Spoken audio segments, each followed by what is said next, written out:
And then so how do we as white people deal with this? Well, it's not my responsibility. Yes, it is. Is it my Yes, it responsibility? is. It's white people's responsibility. There's no way I'm taking responsibility for the Kenwood neighborhood, Melody. We're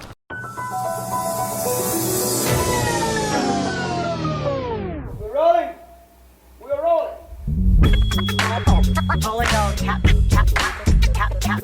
This is a real thing. Real thing. None of you have the balls to stop this. Stop this. I've got plenty of time. I have nothing else going on today. We're in the Wedge neighborhood right now.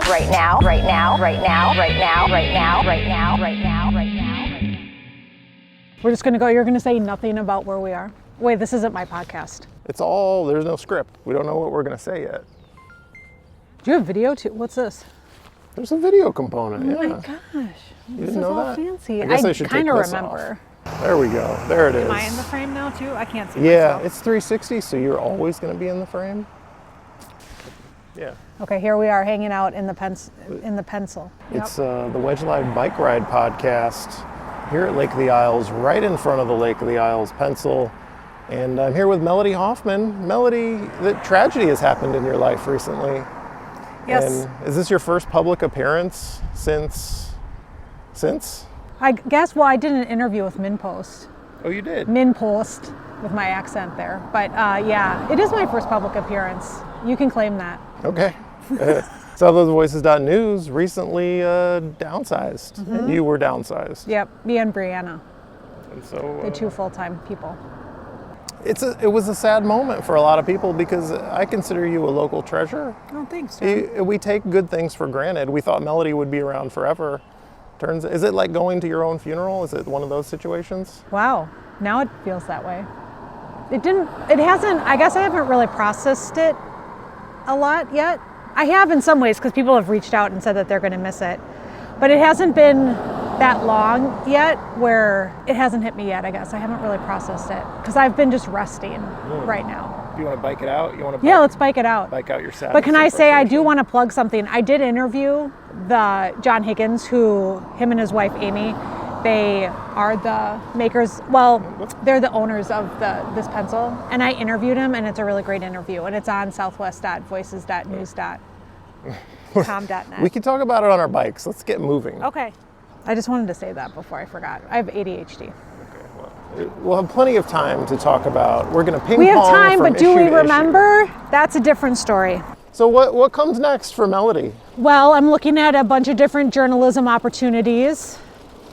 People have been really nice about throwing me some small opportunities as well where I can flex my writing skills. I've been just enjoying hanging out at home and reading and sleeping in a little bit past 6 and just doing stuff around the house that you don't do when you're busy working all the time. Right. Getting in between your cats fighting. God. Jesus. But I do want to stay in journalism. I love it.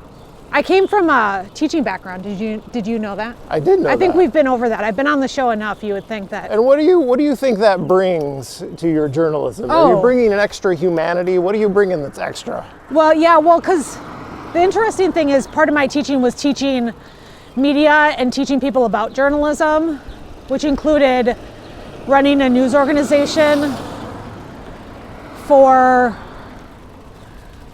community college students. So I got to teach journalism with a much more hands-on approach where I was working with people who had never thought about writing a news article before. So it was, it came much more from a community standpoint and we'll work on this together, a lot of cheerleading and you can do it. And then seeing, people are still stealing the copper. I never know what's new theft and what's old theft. I don't know. Anyways, so I definitely have a very supportive approach to working with journalists and I guess community in general. I don't know. I But sound like like such a, working with the public, right? Yeah. Do you think it brings anything to that? Does it bring anything to the way you tell stories and interact with the public? As opposed to someone who's just been doing this since they got out of college. Yeah, well, I definitely have that like teacher, like a little bit more, I think I have a little bit more softness and gentleness too. You're not jaded, right? Probably not, probably no, not as much as other people. There's an inhumanity in some journalists. Yeah. Like, not that they're mean, but they contact you and it's like, we need a comment by 2. Oh, yeah. And like, they just need their story because journalism, there's not a lot of pay and you got a lot of work to do. And I don't know, that's what I've noticed. It's like the sick move. On to the next story. Yeah, and I guess I was lucky in that in my job we were digital. We didn't have these really tight deadlines. Right. So I wasn't pressured like that, but even when I just didn't talk to people like that. I just didn't feel it was worth it. Right. And we also were a community news organization. So Still exists, Melody. we are a community news organization. I was. They were. They have been. The verbiage. The rain is picking up. I'm not 100% waterproof, but we're going to push through it. This didn't show up on Radar Scope. That's my chosen app for any weather nerds out there. So you're multi-talented. You can do video. Part of this is a job interview, I think, proving that you can do audio, video. I can do it all. Are you excited for the next chapter Of this bike ride? of your journalism career? Oh yeah. Because it's a great time to be in journalism, I've heard. It really. I will say locally, we have such a robust news industry here that there's many opportunities. Is it frail though? Like, is it just waiting to all fall apart? I don't think so. I think people are very committed. Minnesota is very committed to, even though there's probably a lot of things that would illustrate the opposite of what I'm saying. Like, people care about news here in the Twin Cities. So I feel like I'm hopeful. SouthwestVoices.news predecessor The Journal was Southwest Journal, and I Yeah. felt like they were really hitting their stride before the ad market, I guess, took them down. It was pandemic and Yeah, and so you never know. This is fragile stuff, and making money in journalism, as we all know, is very difficult. So I never know how it feels robust to me, like the quantity, but you don't know how fragile that is. And I think I read Charlie Ryback's explanation of what happened, and he makes it sound like it was fragile. The money wasn't there. It wasn't. Our members were our readers, which are our members, were very supportive. We struggled to get grants and we struggled to get advertising. So, and it's so interesting because Southwest Connector, the newspaper that shows up, they have lots of ads in their newspaper. And I don't know, I've been talking to people about it. It's like, I don't know if it's local businesses, like, there's something about having your ad in like a newspaper. They're old-fashioned. Another thing that happens with these print newspapers, they're lying about their circulation. Because I see stacks and stacks of these papers all over, discarded basically. Nobody's gonna read them. I feel the same way about Hill and Lake Press. They have to be lying about their readership. Well, it's like the circulation is how many you print, right? I used to run a print news, like at my community college, right? So if I print 10,000, I can say my circulation is 10,000 because there's 10,000. But that is deceptive if no one reads the 10,000. Right, and that's what I said in that MinPost article where I was like, we know exactly how many people open up we have much better, Right. But I think the smallness, I don't know. I'm not an average, that's the other thing. You know what I've never heard anyone say is, did you see that thing in the Southwest Connector? Not that we're trashing Southwest Connector. It's never on my radar. Yeah. Do they even have a website? I've never been to it. What else did I propose talking about today? Do you remember? There's that Fulton project about the sidewalk bump that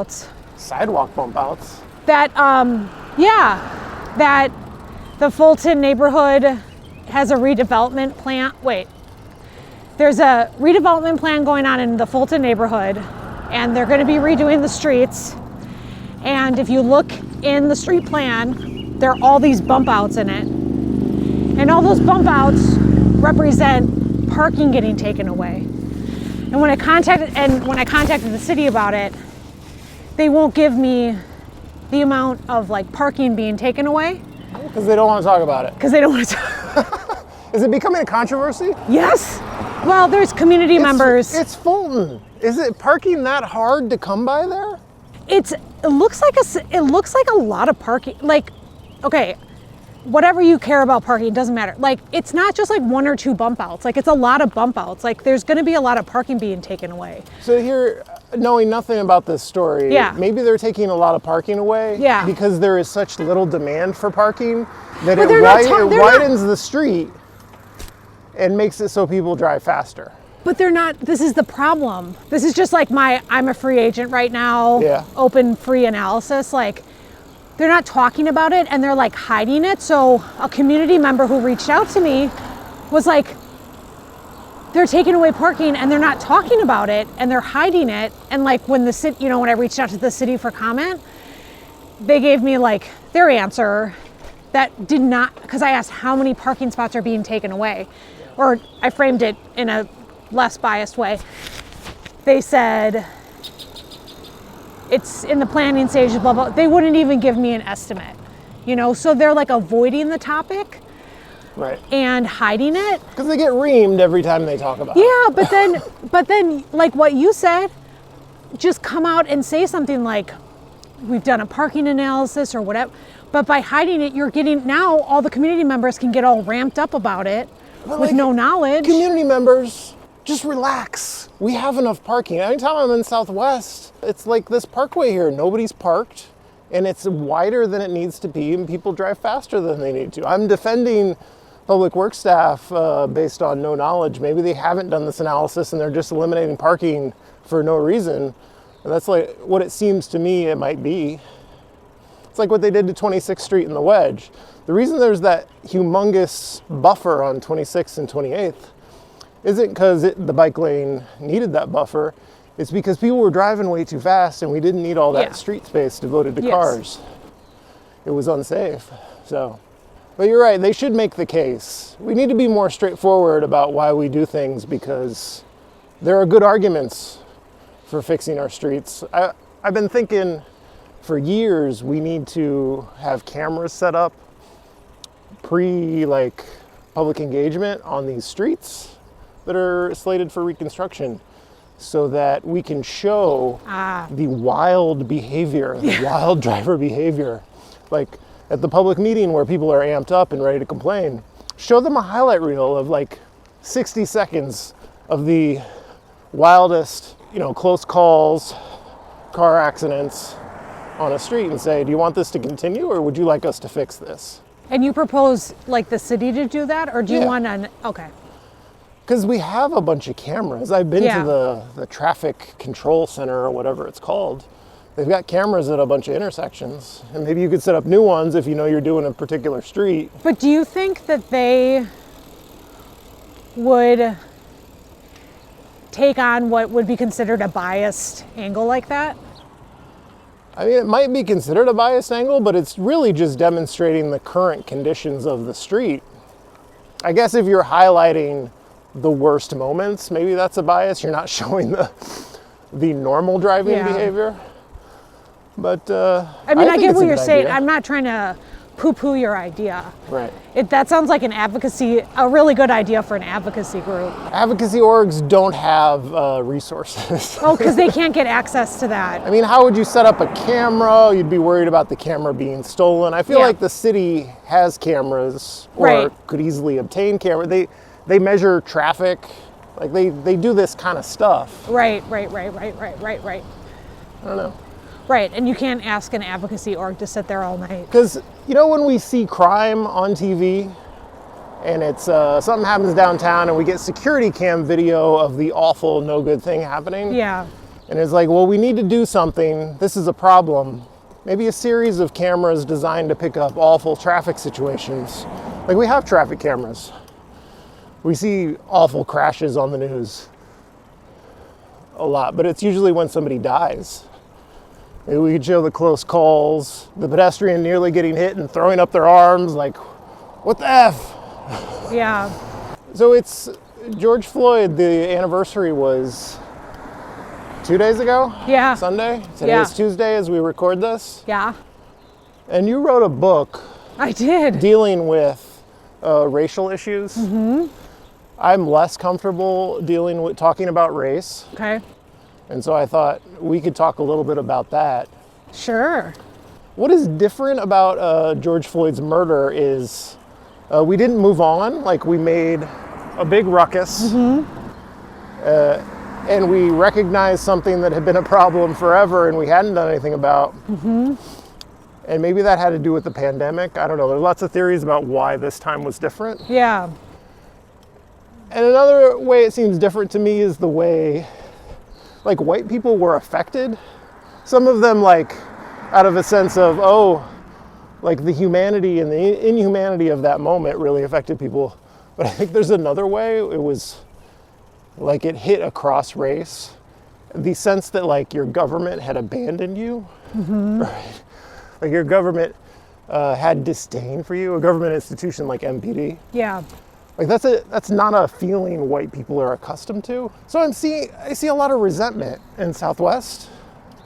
Oh yeah? And about what? It's premised on a false analysis of what's happened over the last 5 years. Yeah. MPD fell apart based on what they did, and a lot of officers no longer wanting to be a part of it, not wanting to face the consequences for that, not wanting to be treated like they were a member of an evil institution. Yeah. And I feel like there's an analysis of what happened that is false, that is, well, somebody said defund, because the defunding didn't happen. Yeah. They're getting paid, their budget is $50 million above what it was when O'Hara took over in 2022. Yeah. Like, this organization didn't implode for lack of resources. It was, I say this all the time, it was they imploded under the weight of their own, like, corruption and brutality. And I've been frustrated at that, like, false, like, we don't have a common understanding of what's happened over the last 5 years. It seems like there's two, I was just reading a book about kind of this, but this divide amongst white people, that some people think, there's like this anger and like lingering anger and resentment. And it's misplaced. When I think it's clear to me how I define what happened the last 5 years, and frustrating that, like, we're gonna blame the DSA or whoever the new villain is that we're blaming for what happened. And then so how do we as white people deal with this? Well, it's not my responsibility. Yes, it is. This is my Yes, it responsibility. is. It's white people's responsibility. There's no way I'm taking responsibility for the Kenwood neighborhood, Melody. So I've been reading this book called Don't Label Us. It's been this very difficult book for me to read because it's basically saying, wow, I did not see this on radar scope. It's coming down. This rain. It's coming down. Maybe we can hide under a bridge. But it makes this argument that people on the left should be taking more time to talk with the white people that have this resentment. Hang on, I'm turboing to you. Turbo. But yeah, that, like, some people argue, and this person is a Muslim woman, argues that we should be talking with these white people who are angry and working it out. Do we have to work it out with them? I don't know that they're open to it. Don't we go over there to get to that Lake Street thing? Maybe we go under the bridge for a bit? Oh, sure, if you want to. I'll just follow you, white man. So, like that? Like, I'm not supposed to be doing, right? Because that's prejudice. Like, that's me being prejudiced. Oh, reverse racism? Did you do a reverse racism? No.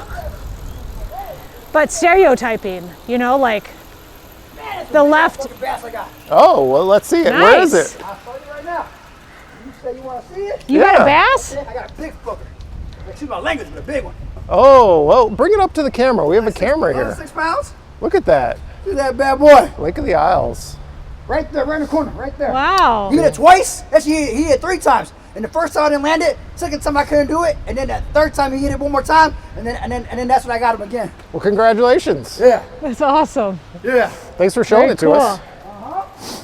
Nice. Anyways, skeptical of that book, still reading it. Because it's basically a giant argument against what white progressives have been doing. Oh yeah, that was gonna get loud because that guy is still celebrating his bass, which he should be doing. I hope he eats it tonight. That'll probably be tasty. I would be worried about eating the fish from the lake. I didn't want to say it to him, Oh yeah? but I'll say it to you behind his back. I worry for his health and safety. Yeah. Maybe I don't know that's- much about like eating fish and water safety. Yeah, me neither. Okay, let's go it's check out really- the radar. It's really everybody. coming down now. Oh, we could even get some food. The adventure has just begun. Here, let's go over here where there's a nice lake view. So, you were saying I was supposed to take responsibility for Kenwood? I don't know. We gotta get him back. Well, I don't know. I don't think they're open to it, is what I'm saying. I was at the Ward 7 convention, and a guy shoved Walter Mondale's son. I heard. That's how up in arms they are. And I said this to D.A. Bullock on the most recent episode. That was a great episode. That, like the most aggrieved and fearful people and resentful are like the safest, most privileged. That's not a surprise, really. Like with great privilege comes great feeling like you're the victim. Yeah. That's an old saying in the Wedge. And so I feel that resentment too. Like we lost a lot over the last 5 years, and it's easy to approach it from like, I know what Minneapolis can be, what it provides for me, and we lost some of that. But how much?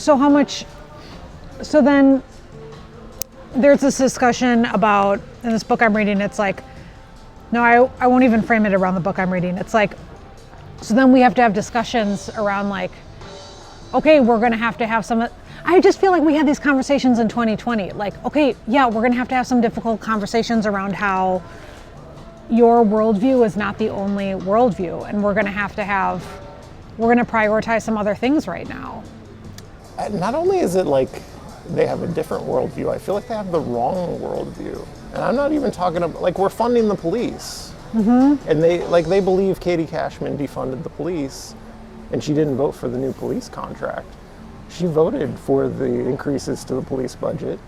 She voted to make them the She highest had paid. some pretty conservative votes. I mean, conservative in air, you know. Like she voted the way they wanted her to vote, funded the police. Like we're not even arguing about police funding. They want to make it about police funding. They're funded. And so it's a question of whether you want like a mindless, I use this phrase all the time, a mindless police booster, just pandering to your need to flatter the police, not hold them accountable. Because that's how generations of city leaders took the approach of looking the other way, flattering the police, let them do what they need to do, set them loose, don't hold them accountable. And that's how we got it. Like, that's how we got here. I wish we could define the problem that way. Because I feel like that's accurate to how we're where we are now. And it's not a question of police funding. Like, they are funded. So is it really how to counter the misinformation then? I suppose, but I don't have hope about that. We're all living in our bubbles, right? That's a big question of the Trump years, is how do you get people to stop believing wrong things? And maybe I've given up hope that we can. Well, how did everybody get educated in the 2021 election with the defunding police? Was that, the 2021? How did everybody get the wrong information? Was it campaign flyers? Was it Facebook? Was it? And we're all on our own social media space. And at least it was, I don't know, it was debatable in a way that like the Strong-Mayor Amendment was not debatable. Like, in what way did our situation in 2020 have to do with not having a strong mayor? Because he was already in control of police. And that was the the thing that really gets me about the 2021 election. Not whether the police, the public safety amendment failed or passed, it was the strong mayor. Because that was really not addressing, it was not relevant to our issues at the time. It's scary to point to like specific things like PACs or Facebook, but those are often the spaces that spout off the most, or those are the spaces where they can spout off the most, I guess, biased messaging, and has been for campaigns for like a long time. Like when I was in journalism school in the early 2000s, like early 2000s, we were learning about PACs, like the Swift voting with John Kerry, like those were all super PACs, right, doing that kind of stuff. So I have to imagine that that's where people are getting some of this misinformation locally. Yeah. Because I think that's what's so frustrating, and it doesn't matter what side of the coin politically that you're on, like it is frustrating when you can see the facts that, like, so for this example, like Cashman voted for the police contract, and then like people are saying the exact opposite when the facts are like right here, or like the defunding of the police, when like how do you just like blast them out with information? And unfortunately, like that hasn't really worked in the past, with other misinformation campaigns, which is often on the Republican side, right? Yeah. I think it's a lot of culture war. Like, these people are different from me, they believe different things from me, and therefore I'm able to make up a lot of other, like, untrue things. Like, Katie Cashman is young. I have the sense she's further left than me, and therefore she must hold these other views that I despise. Yeah. We're attributing views to people simply because they're of a different type than us. Yeah. It's just so interesting, because I remember when Cashman came into office, and I was like, oh, like she was voting more, and when I say conservatively, I just mean conservative in the broadest sense. The like, politically correct term is moderate. Moderate. In Minneapolis. Thank you. Like just very moderately, like not doing whatever her opponents seem to say she's doing. Like her voting record was quite moderate. I don't know how it shakes out now. I think Josh's voting tracker shows her aligning, and I don't know if that means anything to be aligning with different council members, but like she was a moderate voter. So. Well, her and Koski joined the DSA. That's what I heard. Are you saying that sarcastically with a deadpan? Yes. Because I don't remember that. I don't remember that ceremony happening. Do you get the all of Minneapolis emails where they say the DSA aligned majority with Koski in it? That was so weird. Yeah.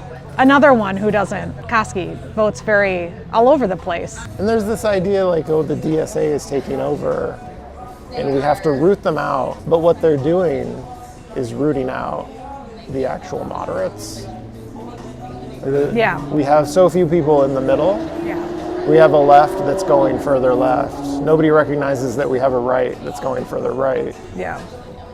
And the people who are getting eliminated, or they're trying to eliminate, are people like Koski and Cashman, who are like legitimately in the middle and can work with both sides. Yeah.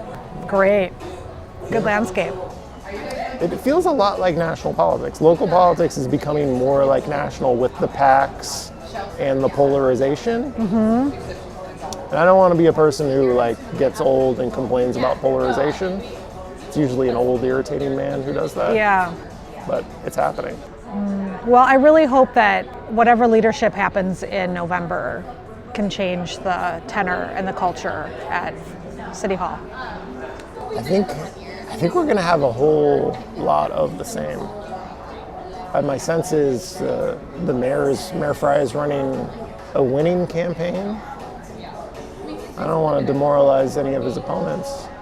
And I feel like the council will probably be led by Elliot Payne again, which I think is good.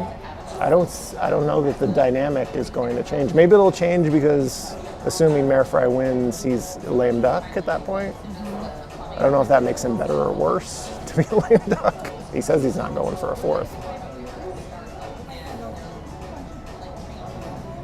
So you don't think Fateh has a shot?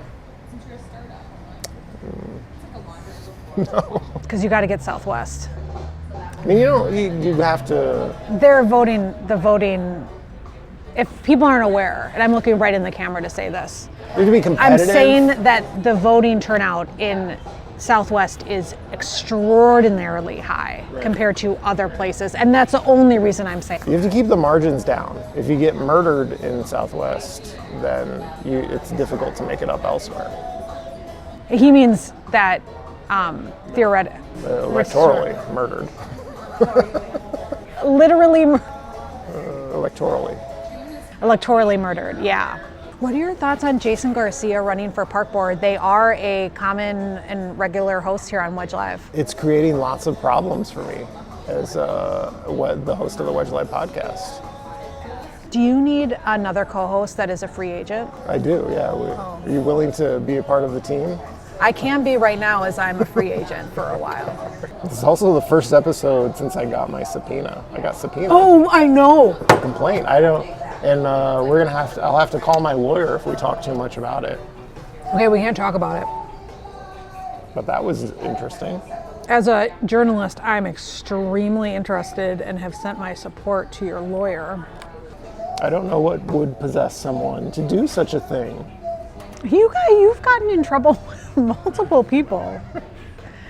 Really, multiple people? It feels like the same person. Yeah, to me. well, it is two distinct people. Possibly one of them is a puppet master of the other person. Well, I'm happy to talk to you more about that, but I'm waiting for you to share the details in which you can share. I'm not sure what I can share. I think I promised my lawyer Dan that I wouldn't. I posted a lot. I'll say I could talk about my posting, and I think I agreed with lawyer Dan that I would put out the statement. I don't know that I cleared all of my other posts, but lawyer Dan was liking my posts, so I Okay. take that as permission. That's how I get my legal advice. Did my lawyer like the post? then I'm following lawyer's orders. Okay. It's much better than like appearing on TV with your lawyer and having him over your shoulder. Yeah. It's just posting about it and waiting to see if he likes it. Okay, here's a question that I know people are going to have. Is there, if people are wanting to support you, you and Taylor, is there any way, can people support you in any way? You and Taylor? Taylor, I don't know. I don't know how to support Taylor. I know you can support me by going to patreon.com/wedgelive. Okay. To make sure I don't go the way of southwestvoices.news. It's what did Melody in was lack of support. You don't want to happen to me what happened to Melody. But anything with your court, the lawyer stuff in general? There's no fundraising for legal fees because Okay. lawyer Dan is representing us pro bono. That's very nice of Dan, lawyer Dan. So no expenses have come up related to that. He said I might have to get job interview clothes. Oh, you don't have a suit or anything? I don't think he meant a suit. He just meant like Khakis and a polo? Decent clothes. Do you have khakis and a polo or anything? No. I might be able to take out a polo shirt. I don't think it would look very nice. Like, I dress like a child. And he said it made me feel like a child when he said that. It was offensive. Oh, he told you that? He said Offensive you to me. dress like a child? No, he didn't say that. He said you might have to wear job interview clothes. Like I was a child. Like Taylor and I were children who needed to be instructed how to dress for a judge. And I thought, oh, maybe we are children, or maybe I am a child because I don't know that I have anything appropriate to wear. Well, I'm glad. See, but that's why he said it. So you can't get mad at him for saying something that you needed to hear. Right, he prepared us. It's nice to be taken care of by a lawyer. Have you ever had a lawyer? I did once, yeah. I guess it would be less nice if you were paying, Yes. but when it's pro bono, it feels like family. Yeah. Taking care of me for free? Who does that? It's very nice. Well, this is a rained out edition of the Wedge Live podcast. Thanks to Melody Hoffmann for joining me. Two ends. I'm your host, John Edwards. This has been the Wedge Live podcast. Thank you for listening and watching. Go to youtube.com/wedgelive to watch this episode. This is a real thing. Real thing. None of you have the balls to stop this. Stop this.